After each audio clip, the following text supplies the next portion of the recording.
Pasti senang sekali aku bisa bekerja sama Ziva kali ini. Menyenangkan banget ya. Karena sebenarnya emang kita diawali dari ya tadi yang seperti sudah diceritakan, kita berawal dari saat Billion Song Concert pada bulan Mei kemarin. Dadakan. Emang sebenarnya awalnya itu juga ya kayak tadi Ziva cerita ya. Awalnya tuh ngegah apakah kita bakal serius ngerjain ini gak sih gitu, terus tiba-tiba jadi lah. Iya betul. Jadi lebih ke deg-degan tapi menyenangkan. Makna lagu ini seperti apa sih? Maknanya sebenarnya Hujan itu bercerita tentang ada pasangan yang saling jatuh cinta, yang saling rindu, tapi sadar bahwa ya tidak mungkin sepertinya bayangan itu. Jadi makanya hanya semua menjadi kerinduan saja. Mungkin ada cerita juga nggak nih dari Ziva ataupun Aci nih, cerita pribadi dari relate mungkin yang dituangkan ke dalam lagu. Real ya?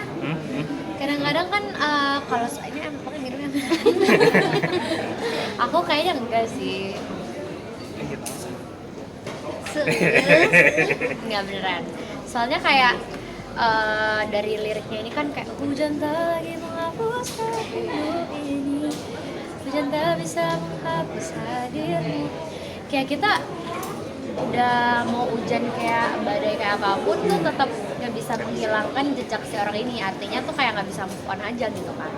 Sedangkan aku gagal move on. Kakak berarti relate dong.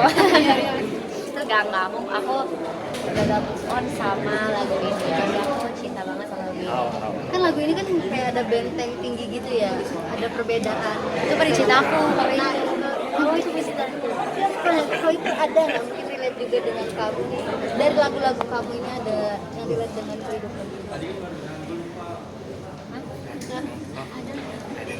lagu hujan kan, lagu hujan ini sebenarnya ya itu tadi relate gak relate sih. Kadang-kadang tuh kalau soal percintaan mungkin enggak, tapi kalau kayak hal-hal yang aku suka tapi udah harus dilepaskan, misalnya aku lagi suka nih kerja di kota A gitu, misalnya lagi banyak makanan yang aku suka tapi ternyata aku harus meninggalkan kota itu, jadi kayak aduh nggak bisa nih kayaknya. Kan sih jangan gitu dong, punya cerita nih kayaknya. Apa? Ini punya cerita, sebenarnya pengen nge-spill nih. Nah, Ziva gampang move on kan? Dari siapa? Dari siapa kalian? Tapi bener sih sebenarnya. Ya mungkin ada relate-nya, mungkin secara kita nggak sadar bahwa kita pernah ngalamin kita itu mungkin bisa jadi. Tapi kalau dirasa-rasa sih, ya kita kan suka denial ya. Paham banget kita gampang gitu kan? Ya. Kayaknya sih ada, ya kalau ada ya dinikmatin aja. Iya, sambil dengerin lagu hujan ini. Bener. Membangunkan Pasti. yang kedua di lagu ini seperti apa sih? Chemistry membangunnya kita nggak ada gimana. Gak ada kesulitan ya, lebih. Karena emang dari awal sebenarnya kan awal mulai kenalnya itu kita di Raja Cinta ya. Di itu kan kita zoom-zooman ya awalnya. Iya. Iya, zaman-zaman masih COVID kemarin, kan kita masih belum bisa ketemu secara real life, tapi udah kenal lewat Zoom, terus sampai akhirnya kita sering kontak-kontakan, kita bahas soal project-project, terus lama-lama kita jadi ternyata karena ini kali ya, karena kita cemburu pride juga, jadinya semakin kita tuh bestie. Iya sih. Bisa sih kayak yang tiba-tiba gimana? Iya. Ini jalan yuk kayak gitu. Iya, kayak se-bestie itu. Oh jadi suka jalan bareng. Iya, berapa kali ya? Beberapa kali. Berdua Nah dari chemistry itu kan kayaknya banyak banget yang jodoh-jodohin, kayaknya kalian cocok banget. Gimana tuh? kita tuh cocok jadi bestie. Ya tapi kalau misalkan banyak ya yang suka ngasih-ngasih kayak di luar sana ya nggak apa-apa juga lah ya apapun Iya. itu ya. Kita mah ya kita senang teman-teman banyak yang mendoakan, tapi balik lagi yang selalu bilang bicara cinta, bicara jodoh yang tahu kan hanya Tuhan yang di atas. Kalau kita di sini hanya bisa berusaha dan Kalau bicara pendestian kalian, kalian sudah tahu kalian masing-masing bisa disebutin nggak sih? Kita tuh kurangnya. Ziva nggak ada kurangnya gila, jujur. Kurangnya apa sih kalau apa gitu? Nggak, tapi beneran kalau misalnya bicara Ziva itu apa ya, salah satu teman sahabat adik yang benar-benar kayaknya orang yang apa ya, nggak pernah nunjukin kalau misalnya dia lagi nggak mood atau misalnya lagi apa, kayaknya selalu happy terus kayak gitu, kayaknya semua bisa dia tertawakan dan dia nikmati hidupnya, bahwa hidup ini menyenangkan kayak gitu, nggak tahu kenapa, dan sangat manis sekali sebagai bestie ya. Best lah pokoknya. Bawa positif vibes juga nggak sih buat Kak Nah sendiri? itu justru itu karena Ziva justru sering mengingatkan aku kayak, oh emang harus seperti itu ya, oh ya kita harus seperti ini. Jadi ya kenal dengan Ziva, kenal baik sama Ziva, justru membawa banyak pengaruh dan membawa banyak pembelajaran banget gitu. Jadi seneng banget bisa kenal Ziva. Kalau aku sama sih, tapi kalau Kak Arsinya sendiri ya, yang aku lihat dari sudut pandang aku, Kak Arsi itu adalah seorang pendengar yang baik.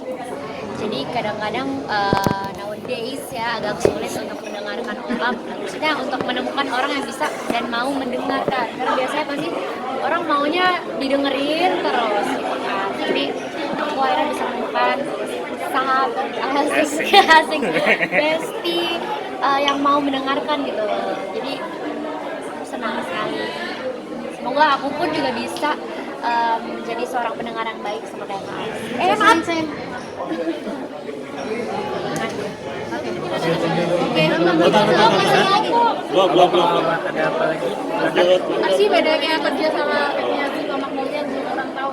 Yang kamu tahu, fun fact-nya Ziva yang orang belum tahu, gitu. Kayaknya banyak, kayaknya kalau orang-orang pada tahu deh, kalau karena saking petakilannya kayaknya semuanya pada tahu ya. Gak cuma, kan mungkin ada orang yang misalnya di depan layar pendiam sekali tapi di belakang petakilan. Mungkin ada juga yang di depan layar petakilan padahal aslinya sangat pendiam. Kalau dia memang apa adanya, Ziva seperti ini, memang Ziva seperti ini. Makanya pasti bosen kan? Gitu. Tapi banyak pujian juga nih kemarin banyak pujian karena kamu sampai turun ke panggung untuk menyapa fansmu dan nanya itu gimana sih treat kamu ke fans tuh emang sebegitunya ya? Aduh aku jadi inget lagi, itu kan agak nggak tahu ya. Mungkin karena biasanya kalau aku kan nyanyi tuh pakai ear monitor, jadi tuh nggak kedengeran sama sekali suara. Kadang ambience-nya nggak kerasa ya jadinya. Jadi karena sebenarnya orang itu tuh udah maju ke depan, cuman kayak dia malu, jadi dia langsung turun lagi kan. Sebelum aku sempat nanyain dia namanya siapa, jadi sebagai bentuk aku berterima kasih sama dia, aku tanya namanya dia, tapi aku nggak dengar, jadinya karena nggak dengar itu, jadi aku turun aja nanyain langsung supaya nggak salah. Tapi emang treat ke fans tuh sedekat itu, sehumble itu, Kenapa tidak? Karena aku merasa apa bedanya kita semua kan sama-sama orang. Aku nggak ngerasa ada perbedaan antara aku dan kalian semua, karena kita sama-sama manusia aja kan, beda pekerjaannya aja. Atau pernah nggak jadi kita juga mengidolakan seseorang sampai tahu gitu gimana rasanya jadi fans, makanya sebegitu menghargai fans? Sebenarnya justru malah baru-baru ini aku ngefans sama New Jeans. Fun fact. Ya gitu sih, tapi ya untuk mempelajari itu sebenarnya nggak perlu melihat contoh itu dulu, karena memang aku ngelihat kita semua itu adalah manusia yang sama aja. Jadi gak pernah mau berjarak sama fans ya, maunya malah sedekat itu sama fans. Iya, sebisa mungkin karena Apa alasan untuk jadi iya, berjarak ya? itu dia itu pertanyaannya itu.